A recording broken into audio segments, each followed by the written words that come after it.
Contrefaçon Christ. La Bible avertit à plusieurs reprises que tous ceux qui prétendent se réclamer du nom du Christ ne le représentent pas véritablement.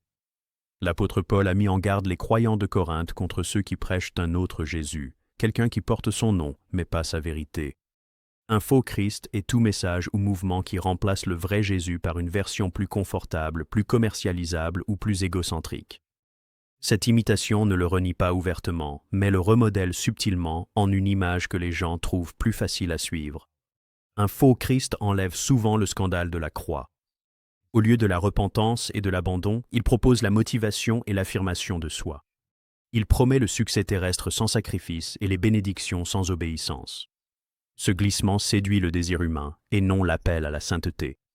En mettant l'accent sur le confort et en ignorant la conviction, un tel enseignement crée des disciples qui admirent Jésus mais ne lui obéissent pas. La Bible montre que la tromperie fonctionne le mieux lorsqu'elle ressemble à la vérité. Le serpent en Éden a cité les paroles de Dieu mais en a modifié le sens. De même, un faux Christ utilise encore les Écritures, mais il les déforme pour approuver des modes de vie ou des ambitions qui contredisent la volonté de Dieu. Lorsque l'Évangile est réduit à l'auto-assistance ou au profit personnel, la croix perd sa raison d'être et le Sauveur devient un symbole d'autonomisation plutôt que de rédemption. Reconnaître la contrefaçon exige de connaître l'original. L'Écriture décrit le vrai Christ comme humble, obéissant jusqu'à la mort et déterminé à accomplir la volonté du Père.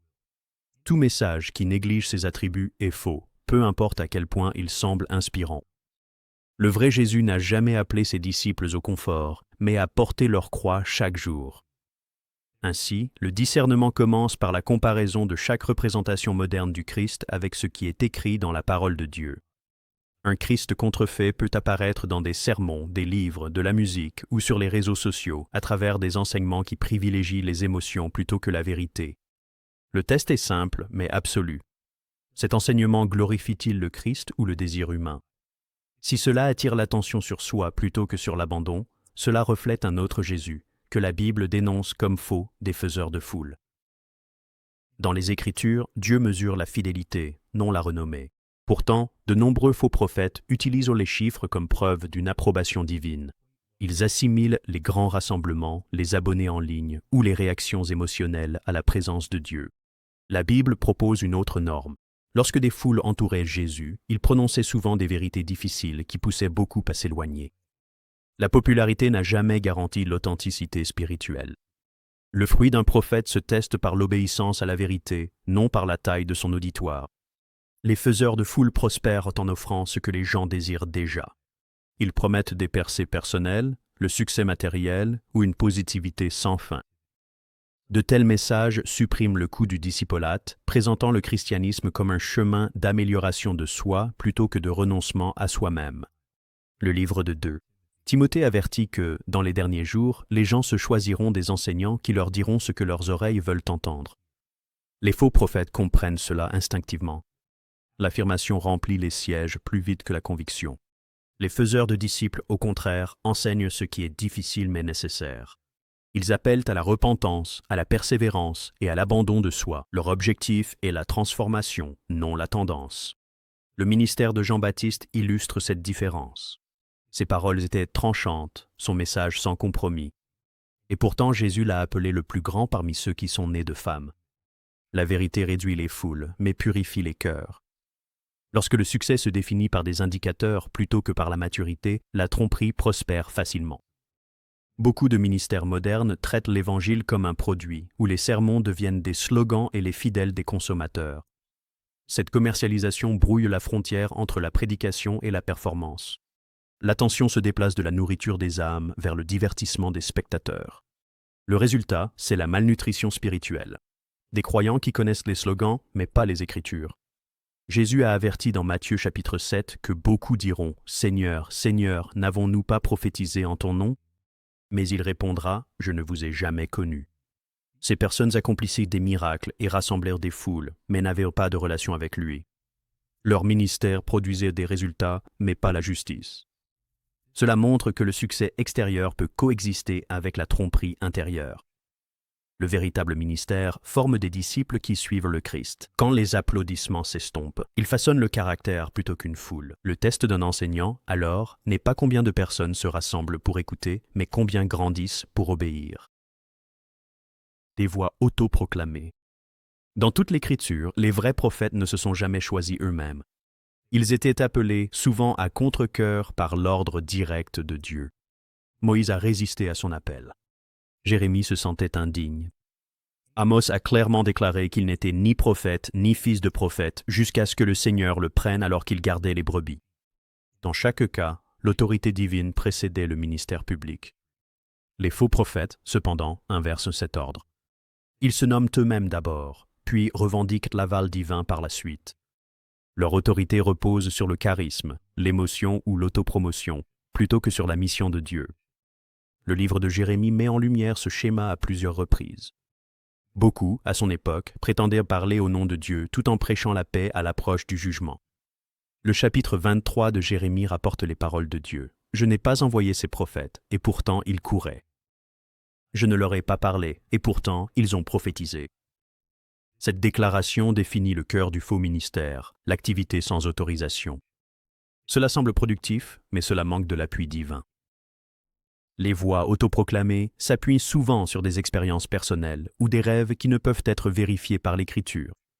Ils peuvent dire « Dieu m'a dit » alors que le message contredit la parole écrite.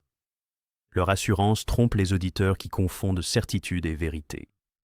Le danger est subtil, car la conviction émotionnelle peut sembler être une révélation. Mais Dieu ne se contredit jamais. Tout message qui néglige la doctrine biblique révèle sa propre fausseté, peu importe la passion de celui qui le transmet. Un autre signe d'autoproclamation est l'absence de redevabilité. Les véritables serviteurs de Dieu accueillent la correction et agissent dans les limites de l'Écriture et de la communauté. Les faux prophètes s'isolent, rejettent toute supervision et prétendent que les remettre en question revient à s'opposer à Dieu. Cet esprit d'indépendance mène à l'abus, à la manipulation spirituelle et à l'erreur doctrinale. Le Nouveau Testament fait écho au même avertissement. Dans Actes chapitre 20, Paul avertit les anciens d'Éphèse que des hommes se lèveront pour tenir des propos pervers, entraînant des disciples à leur suite. L'expression « à leur suite » révèle la motivation, la recherche de leur propre gloire plutôt que celle de Dieu. Un véritable messager conduit les gens vers le Christ. Un imposteur attire les gens vers sa propre plateforme. L'autorité de parler au nom de Dieu ne peut pas être autoproclamée. Elle doit être reconnue par l'alignement avec les Écritures, la confirmation par l'Esprit et des fruits cohérents avec le caractère du Christ. Sans cela, une voix peut sembler prophétique, mais elle demeure non envoyée. La thérapie sans repentance. Un signe croissant de la fausse prophétie est la transformation de la prédication en thérapie. Le message passe de la confrontation du péché à l'apaisement des émotions. Au lieu d'appeler les gens à la repentance, les faux enseignants offrent un réconfort motivationnel qui laisse les auditeurs inchangés. La Bible met en garde contre cette déformation à travers les prophètes qui criaient « paix, paix » alors qu'il n'y avait pas de paix. Leurs paroles apaisaient la conscience sans guérir la maladie du péché. L'enseignement thérapeutique présente Dieu comme un coach de vie plutôt que comme un rédempteur. Il se concentre sur le bien-être émotionnel, l'estime de soi et l'autonomisation personnelle, en évitant des mots comme jugement, sainteté et repentance. Pourtant, l'Écriture place constamment la repentance au centre du salut. Jean-Baptiste, Jésus-Christ et les apôtres ont tous commencé leur prédication par le même commandement. « Repentez-vous, car le royaume des cieux est proche. » Retirer la repentance du message crée un évangile sans puissance. Le réconfort devient dangereux lorsqu'il remplace la conviction. Le faux prophète offre une assurance à ceux qui ne se sont pas détournés du péché. Il dit aux gens que Dieu comprend leur lutte sans exiger de changement. Ce message attire beaucoup de monde parce qu'il enlève la responsabilité tout en promettant l'acceptation. Mais la véritable grâce n'ignore jamais le péché. Elle le surmonte. Paul a averti dans 2 Timothée qu'un temps viendrait où les gens ne supporteraient plus la saine doctrine, mais chercheraient des enseignants qui leur diraient ce qu'ils veulent entendre. Le véritable réconfort biblique vient après la repentance et non avant. Il restaure ceux qui ont confessé et se sont détournés, leur assurant la miséricorde de Dieu. Le faux réconfort, en revanche, engourdit le cœur et empêche la transformation. Il engendre l'apathie spirituelle déguisée en paix. La croix, qui exige la mort à soi-même, est réduite à un simple symbole d'affirmation. Lorsque l'Évangile est présenté uniquement comme une thérapie, la foi devient centrée sur soi plutôt que sur le Christ. On mesure Dieu à la façon dont il fait ressentir les gens plutôt qu'à ce qu'il les appelle à devenir. Le résultat, c'est une religion qui guérit les émotions, mais laisse l'âme intacte. La Bible dénonce de telles voies comme étant fausses, car elles promettent la vie sans le prix de l'abandon. Cours, prophète et pouvoir politique. L'un des portraits bibliques les plus clairs de la fausse prophétie apparaît dans l'histoire du roi Achab. Entouré de 400 prophètes, Achab cherchait une assurance avant de partir au combat. Chacun d'eux proclamait la victoire. Seul Michée, le seul vrai prophète, avertit qu'un désastre les attendait. La majorité disait au roi ce qu'il voulait entendre, et non ce que Dieu avait dit. Cet événement révèle un schéma intemporel. Lorsque les voix prophétiques servent des agendas politiques plutôt que la vérité divine, la tromperie s'ensuit. Les prophètes de cour sont ceux qui s'alignent sur le pouvoir pour conserver ses faveurs. Ils adaptent leur message pour plaire aux dirigeants, aux partis ou aux nations. Leur loyauté va à l'influence, non à l'intégrité. Dans l'Israël ancien, de tels prophètes conservaient leur position en soutenant les décisions royales, même lorsque ces décisions allaient à l'encontre de la volonté de Dieu. Dans les contextes modernes, le même esprit apparaît lorsque des chefs religieux mêlent la foi au partisanisme, traitant l'allégeance politique comme une preuve de position spirituelle. Le danger, c'est que la vérité devienne sélective. Lorsque la prophétie dépend de l'accès au pouvoir, la correction disparaît. Les dirigeants sont approuvés au lieu d'être tenus responsables. C'est l'opposé du modèle biblique, où les prophètes affrontaient les rois sans crainte. Nathan a réprimandé le roi David pour son péché. Élie s'est opposé à Achab et Jézabel. Jean-Baptiste a condamné l'immoralité d'Hérode. Aucun de ces hommes n'a cherché de partenariat politique. Ils ont défendu la justice, même lorsque cela leur a coûté la vie. Les faux prophètes déguisent la loyauté politique en révélation divine.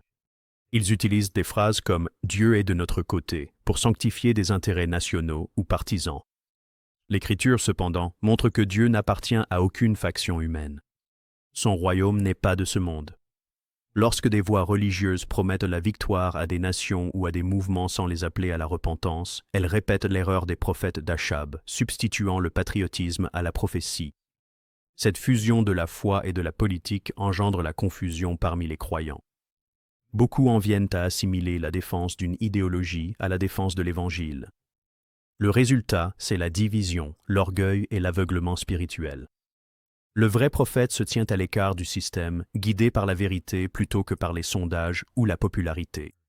La Bible dévoile les prophètes de cour comme étant faux, car ils échangent l'autorité divine contre de l'influence.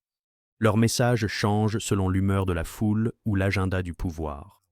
À chaque génération, la parole de Dieu demeure la même. Aucun trône, dirigeant ou nation ne s'élève au-dessus de sa vérité. L'unité est une arme. Les faux prophètes détournent souvent le concept d'unité pour étouffer la vérité. Ils présentent l'harmonie comme la plus grande des vertus, même si cela se fait au détriment de l'obéissance à Dieu.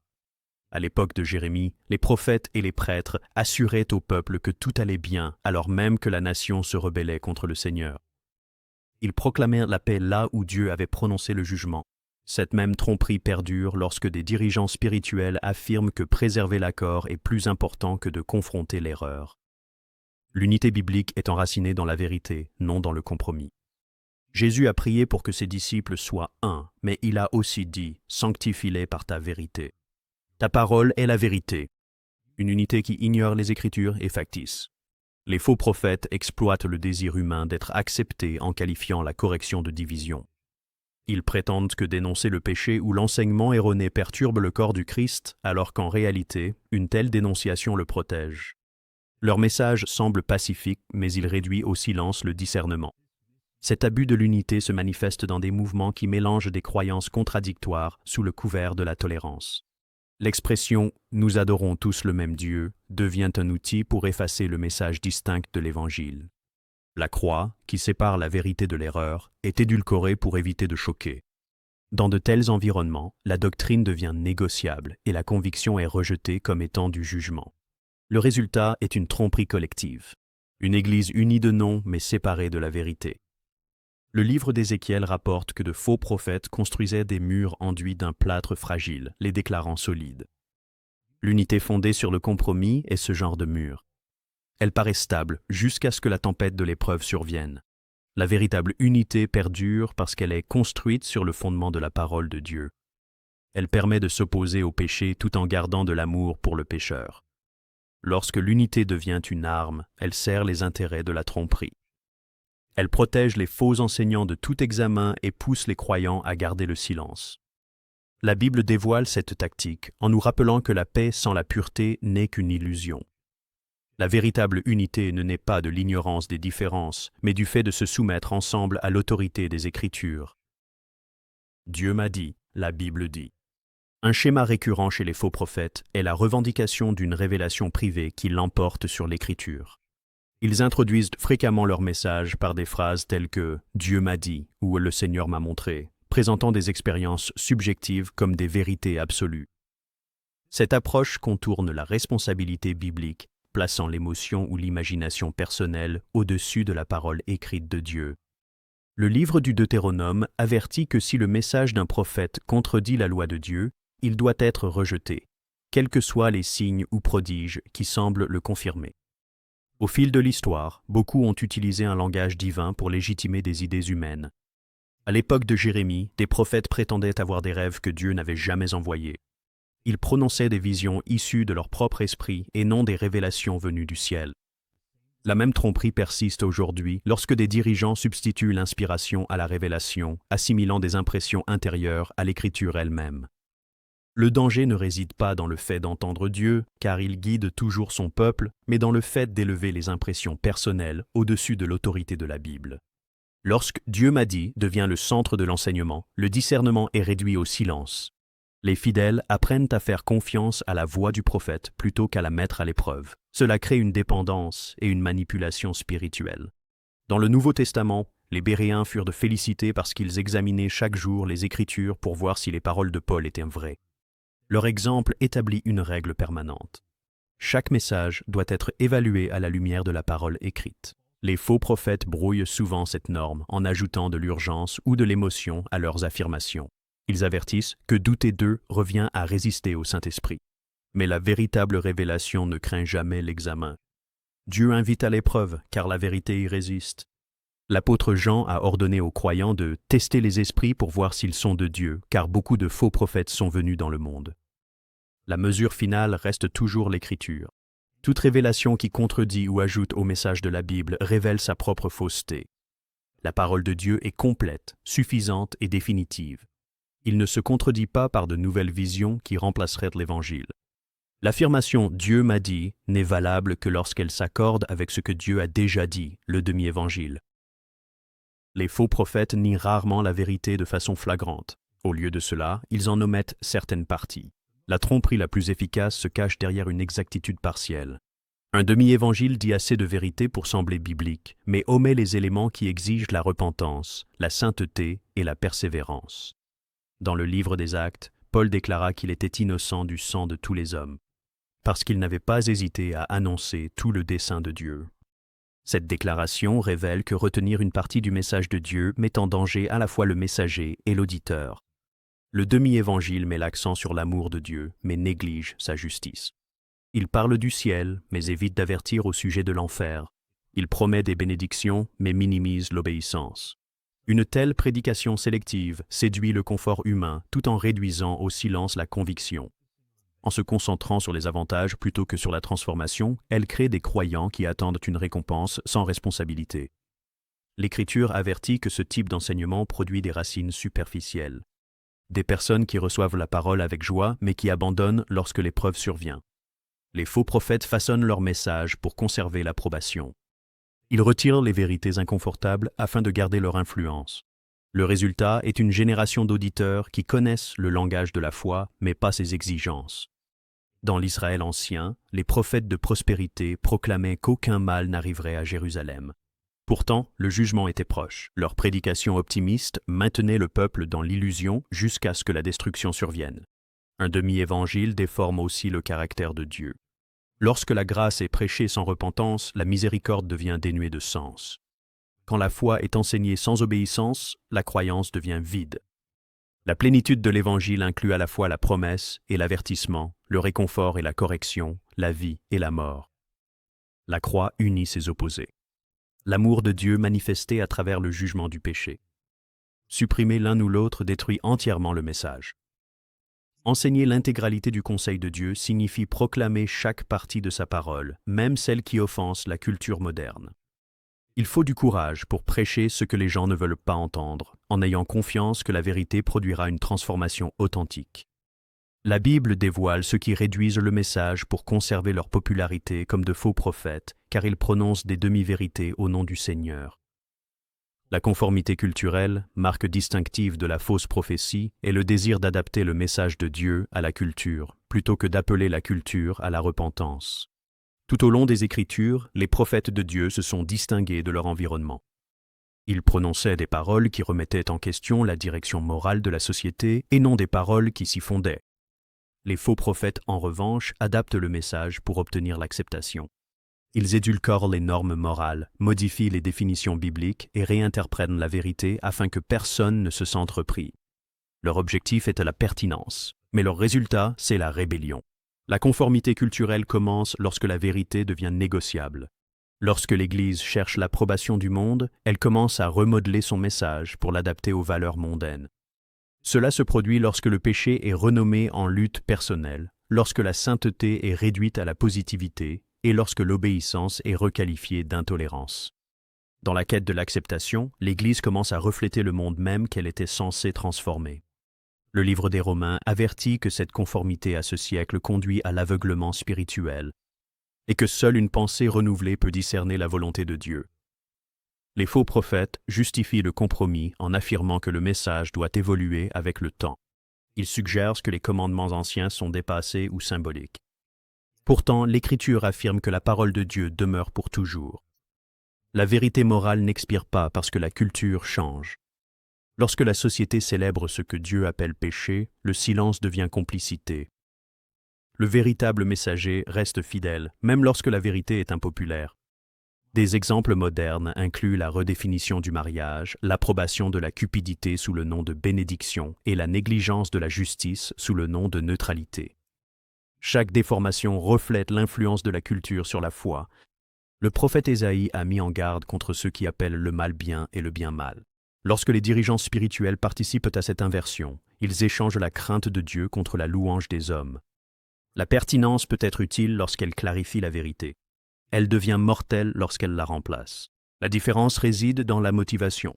Le véritable enseignant cherche à atteindre le monde avec l'Évangile. Le faux cherche à lui ressembler.